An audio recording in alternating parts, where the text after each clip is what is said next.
اللہ دل کی باتیں بن کہہ سنتا ہے کیونکہ وہ دل میں رہتا ہے۔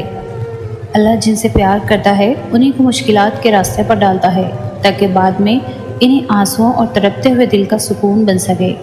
جو کچھ تمہاری زندگی میں ہو رہا ہے اسے ہونے دو۔ تمہارے رب نے تمہاری سوچ سے بہتر تمہارے لیے رکھا ہے۔ اللہ کے پاس وہ سب کچھ ہے جو تمہیں دینے کے لیے دنیا والوں کے پاس نہیں ہے۔ دنیا میں ایسا کچھ بھی نہیں جس پر تمہارے رب کا اختیار نہ ہو۔ عطا کے ذریعے مختلف ہو سکتے ہیں مگر اللہ کبھی دعائیں رد نہیں کرتا۔ یقین رکھو وہ ضرور کن کہے گا۔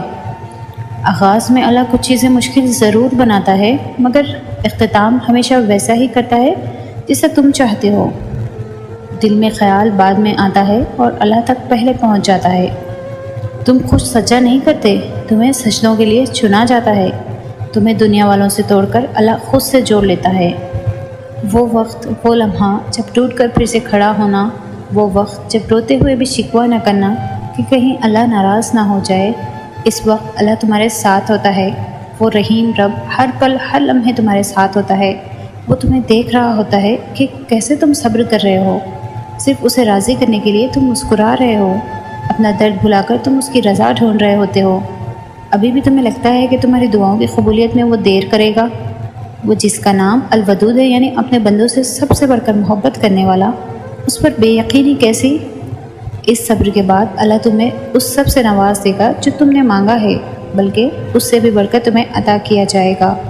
تمہارا یہی تو مسئلہ ہے کہ تم دنیا کو راضی کرنے میں اتنا مصروف ہو جاتے ہو کہ اس کو خفا کر دیتے ہو جس کی رضا سے تمہاری رضا جڑی ہو۔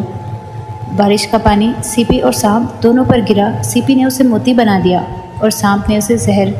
جس کی جیسی تخلیق ویسا اس کا ظرف۔ تم دنیا کے روبرو مضبوط بننے میں ساری جان لگا دیتے ہو اور پھر یہی دنیا تمہیں توڑ دیتی ہے، اور پھر ان کرچیوں کو تم سمیٹ کر تم اللہ کے پاس واپس آتے ہو۔